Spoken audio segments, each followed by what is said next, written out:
Hi, I'm Phil Albertelli, and this is The Week in Doubt, a podcast for atheists, agnostics, and whoever, and this is episode 192. So, I wanted to kick things off with some listener feedback. I received a couple of really thoughtful replies concerning my comments on capital punishment or the death penalty. To put things into context, I touched on the subject in passing during one of my long winded digressions a couple of episodes back. In a nutshell, I basically said that the only reason why I'm really opposed to the death penalty is due to concern that the system might fail and an innocent person might be wrongly executed. But that, in theory, if you had the right guy, I really didn't have any moral objections to someone being put to death for a truly heinous crime, like the murder of a child or the slaying of an innocent family. And I gave a couple of examples, like the horrific case of the Pettit family and the murder of Adam Walsh. Sorry, looks like this might be yet another really, really dark episode. But I really like the fact that I have listeners who can think for themselves and who aren't afraid to keep me on my toes by challenging my views.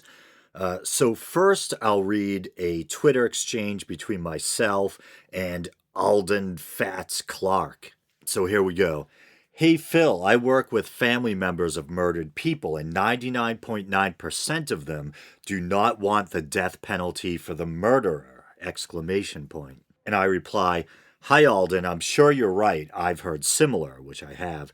I'm still struggling with my draconian streak. And that just brought reptiles to mind. Weren't the draconians a race in the Dragonlance franchise of Advanced Dungeons and Dragons? Getting nerdy already. I ended it by saying, Sounds like you do good work. And I really meant that. I'm not sure what the exact nature of Alden's work is, but if he's helping the family members of murder victims, then I think that is awesome. I can't commend him enough on that. And then he replies, Their reasons are pretty similar. Death is too quick and there is no real suffering for them. They also wouldn't want another family to lose a loved one, even though that family member took their loved one. And I replied, I can see that. I think both those reasons make sense. And a final reply from Alden. To be honest, I used to feel the same way, but talking to these amazing people who have had the worst things happen changed me. And without getting too sappy, I'll honestly say my little exchange with Alden there actually changed me to some degree. And I think that's kind of rare. I interact with a lot of people online, via Twitter or the Week in Doubt Facebook page or on YouTube. And I have a lot of really meaningful conversations and interactions. But I think it's rare that someone can actually change my opinion or start to, nudge my view in the other direction. But I have so much respect for the family members of victims of these horrible crimes that what they feel means a lot to me. So the idea that many of the victims' families are against the death penalty, and for those very sound reasons. Yeah, I think that did actually change the way I view things a bit. And speaking of those two specific reasons that Alden cited, yeah, to reiterate, they both did make sense to me. Not wanting the family of the perpetrator to also have to deal with the loss of a family member. And to be honest, this one appeals to me more. The idea that death is too good for them. They'd rather have them languish in prison rather than benefit from the quick release of death. But thanks to Alden for reaching out. I really appreciate the interaction. And that goes for all you guys who get in touch with me. It lets me know people are actually listening or watching, and that I'm not doing all this for nothing. So next I'll read an exchange between myself and MathLab Math Geek. Say that 10 times fast. A YouTuber who I interact with regularly, and I'm trying to remember if MathLab Math Geek was the one who responded to my last response to criticism video and basically said, and I'm paraphrasing, don't sweat the criticism. We come here to listen to you, not your critics. And he went on to say that he may not agree with everything I have to say, and in fact doesn't even agree with something as fundamental as my definition of atheism, but likes to listen because I challenge his own views. I think that was Math Lab Math Geek. Maybe I'll just call him Math Lab from now on. I hope so.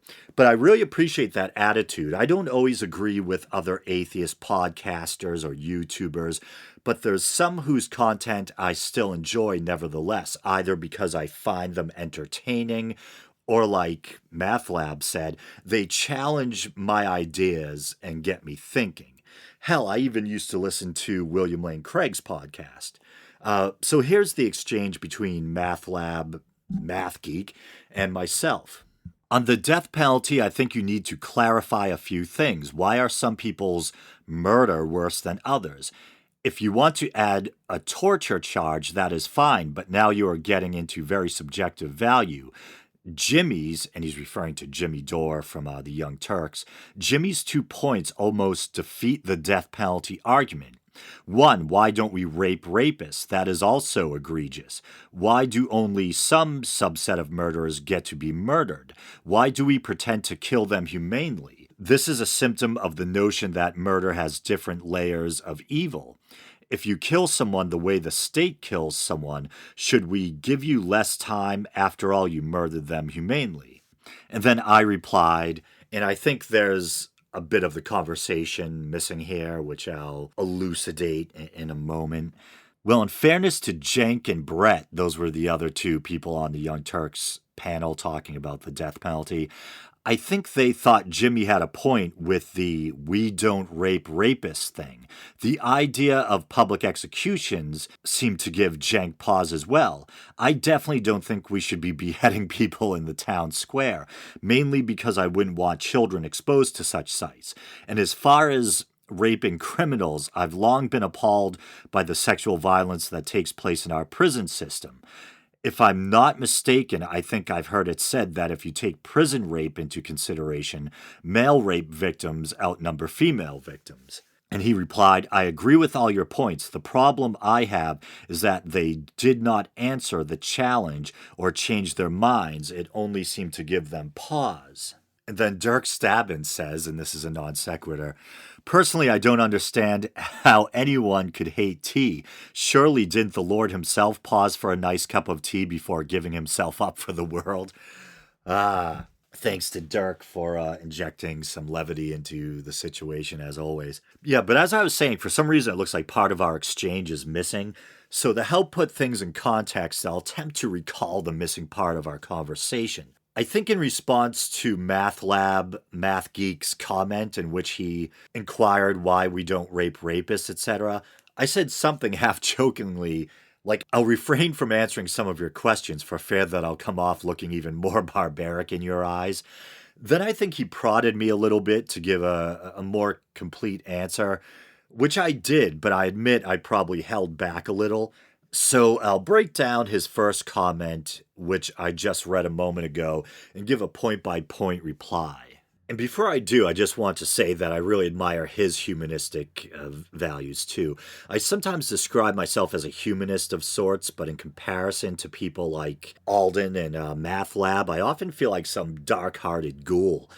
And I know it's kind of odd for someone who claims to embrace humanistic values to argue some of the points that I do, like how I feel the death penalty in some cases may be morally justifiable. But here we go. So in opposition to the death penalty, he asks, why are some people's murders worse than others?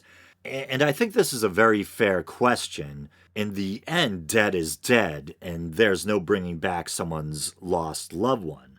But for me personally, I guess there are factors that can make one murder seem quote-unquote worse than another.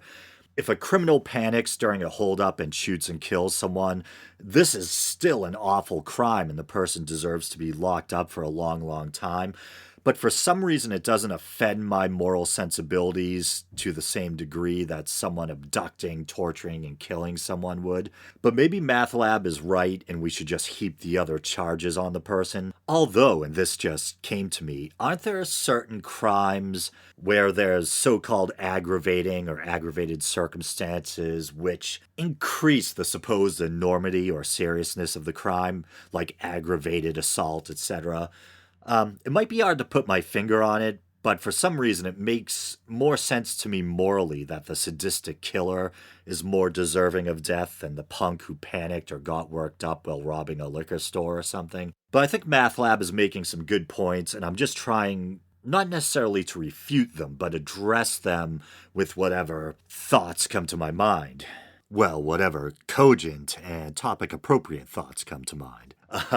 Okay, so next, and now once again here I go, wading eyeballs deep down into the black abyssal waters of controversy. I'm sure I'll catch flack for something that comes out of my mouth, but hey. So why don't we rape rapists? Another cherry topic. I've spoken on the show before about how seriously I take this subject. I've known several people in my life who were either raped or sexually assaulted or abused, and I can remember as an idealistic teenager or a very young 20-something saying that, in a way, I thought rape was worse than murder because, at least in the case of murder, the victim's suffering ended when they died. But for a rape survivor, they have to carry that pain and trauma around with them for maybe the rest of their lives. I'm sure many victims can reach a point where they feel like they've reclaimed their lives, but I'm sure something of that trauma always stays. But as I've gotten older, I've kind of modified my view a little. I still think rape is right up there with murder in the sense that it's one of the most heinous and egregious crimes that one human being can inflict on another. But at least in the case of a rape or sexual assault victim, their family still has their loved one, the person's still alive, and hopefully with a lot of hard work and time and understanding, they can eventually start to pull their life back together. And in my exchange with MathLab, I mentioned my feelings on the kind of culture of rape we find in our prison system here in the US, and I imagine there's similar problems in prison systems around the world. And this is something that's really bothered me for a long time. Now, this part will probably sound harsh. If you're someone that's in prison for rape yourself, unless, of course, you were mistakenly convicted, I'm honestly not too concerned what happens to you. Once again, not a very humanistic thing to say, I know. And I'm going to wax philosophical a little later about wrestling with my dark side. But I think, in general, that prison should be as safe as possible, as weird as that sounds. I know it's the place where we send the bad guys. But not everyone in prison is a sex offender. I'm sure plenty of people are in there for nonviolent or drug-related crimes, and a certain amount may very well be there by mistake. And the idea that people have to be worried about being raped while they're trying to serve out their time is outrageous. I think being locked up and removed from society is punishment enough. It doesn't speak well of a quote-unquote civilized society that rape is epidemic in our prison system. I'm sure a big part of it is due to the fact that you have a bunch of criminals and sociopaths stuffed together like sardines. The culture that arises probably isn't going to be very pretty, but you would think that there might be more that those in charge could do to remedy the problem. In fairness, probably easier said than done. It's probably difficult trying to monitor everything all the time. But back to MathLab's question, should we rape rapists? And I know in a sense it was rhetorical, and it was meant to illustrate a point. But when I first read it, and this is absolutely awful, I remember thinking, well, and I was appalled at my own inner reflexive response. I was thinking, what's wrong with you, man? But when you think about it, a lot of us do have that response in a sense. When we hear about a child molester or a rapist, what's the first thing that comes to our minds, or that we read in the comments section of some online newspaper, even a left-leaning one like the HuffPost? Wait till he meets Bubba. Put him in Gen Pop and let the inmates do the same to him. Hope he drops the soap in the shower, you know? Actually, here's a very recent example from the HuffPost. It's in response to the Brock Turner case and the light sentence he received from the judge. And that is a terrible case, but here's what some had to say. And Brock's a funny first name. The only Brocks I know are Brock Lesnar and Brock Sampson from the Venture Brothers. Anyway, here's what people in the HuffPost had to say. These were like the first comments in. Protective custody, that's crap. Put him in with the rest of the jail population and let them take care of his proper punishment. The woman he assaulted didn't receive any protective custody, did she? 40 thumbs up. This guy needs to spend his time in general population. Give him 20 minutes or more of action. Then someone else says, we wouldn't want to hurt the little cupcake. Shaking my damn head. I wish he lived near me. I'd be waiting for him when he gets out, since the courts can't do their job. I'm sure I would get much more time than he ever will for giving him a thumping. Someone else says, sometimes you just long for the days when all a mob needed was a sturdy tree and a length of rope to guide it by. So many of us do have this dark impulse where we want to see people who commit morally abhorrent crimes, especially crimes involving sexual assault or abuse, to be subjected to the same treatment. We have a desire for retribution. We see it as a kind of dark attempt at balancing the scales, a kind of dark justice. And this is a part of myself I'm still wrestling with. There's a part of me that does feel that this attitude is barbaric and outdated, and that when I embrace it, I'm ignoring the quote-unquote better angels of my being. I say figuratively as an atheist.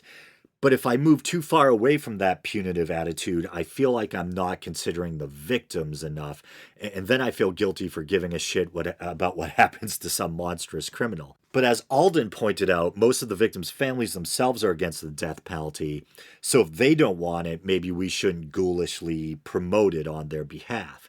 And I'm someone who spent a lot of time studying Eastern religion and philosophy, so I really get the idea of compassion and nonviolence and trying to detach yourself from your baser instincts. And yet there's still that Old West retributive side of me that hears an awful story on the news and thinks, hang him high, slather him in bacon grease and feed him to a pack of hungry wolves. But it's all kind of moot because, like I said on the last episode, I pretty much oppose the death penalty for the sheer reason that I don't think it's worth the risk of accidentally putting an innocent person to death. Yeah, so no, I don't think we should institute a policy of sentencing rapists to be raped.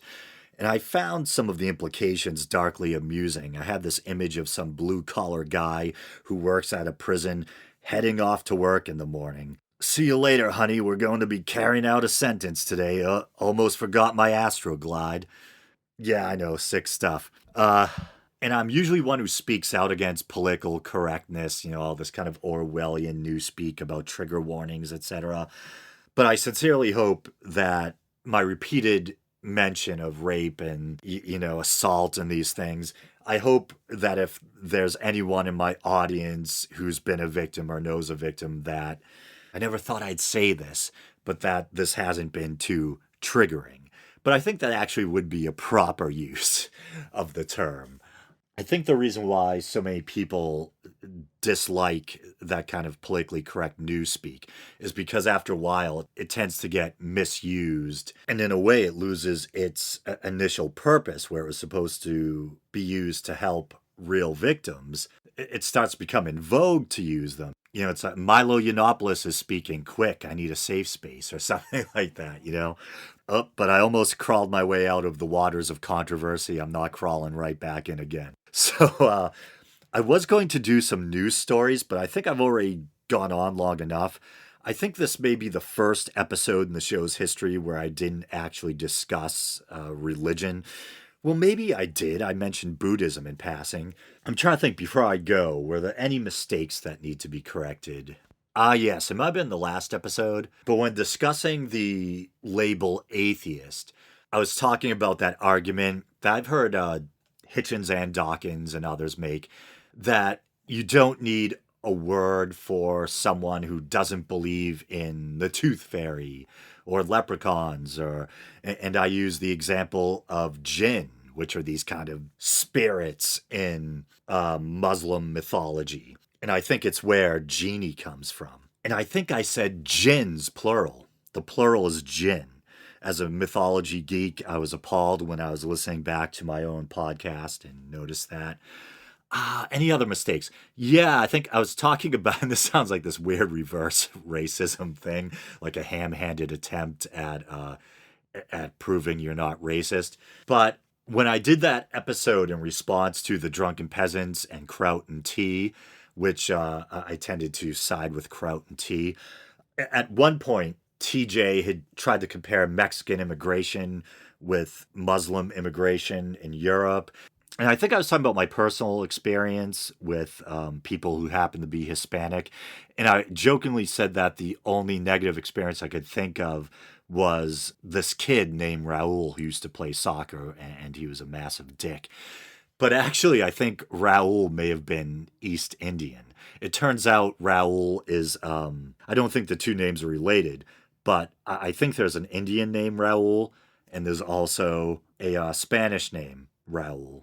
Any Raoul's out there? Fill me in. But okay, so you guys know the drill. You can like the show on Facebook, follow the show on Twitter. You can subscribe to the show via iTunes and also rate it on iTunes. I think currently I still have 4.5 stars out of 5. If you do write me a review on iTunes, please send me a tweet or contact me through Facebook or even by using theweekindoubt@gmail.com. Shoot me an email to let me know so I can thank you on the show. If you want to support the show monetarily, you can use the PayPal widget at the bottom of the Podbean page. There's all that alliteration. Or, more preferably, I think, you can go to patreon.com/theweekindoubt and help the show out by donating as little as 99 cents a month and stopping anytime you want. As I said, I think last week, we've reached the point where you guys pretty much cover the cost of hosting the feed for this show. I pay about $19 to Podbean just to host the feed. And I have 8 patrons, so 8 of you guys out there are helping me out. And I get just about that same amount from you guys every month. So I really appreciate that. It's really a good feeling to know that you guys care enough about the show that, in a way you're chipping in. And I no longer have to worry about the Podbean cost every month. So I guess anything I make beyond that will maybe just be you guys kind of thanking me or encouraging me, for doing what I do. And, if I make enough, I'll probably start syncing it back into the show. Better recording equipment, better software, stuff like that. And if this ever becomes a full-time job, which would be awesome, and I could stop swinging a hammer with my brother. And why am I still letting that design degree go to waste? But I would love to do this full time. That would be amazing. I'd probably branch out in a lot of ways if this was my full-time job. I'd probably do more stuff on YouTube. I'd have more time so I could greatly increase the quality of both the audio and the video versions. But enough of that. Thanks, guys, and until next week.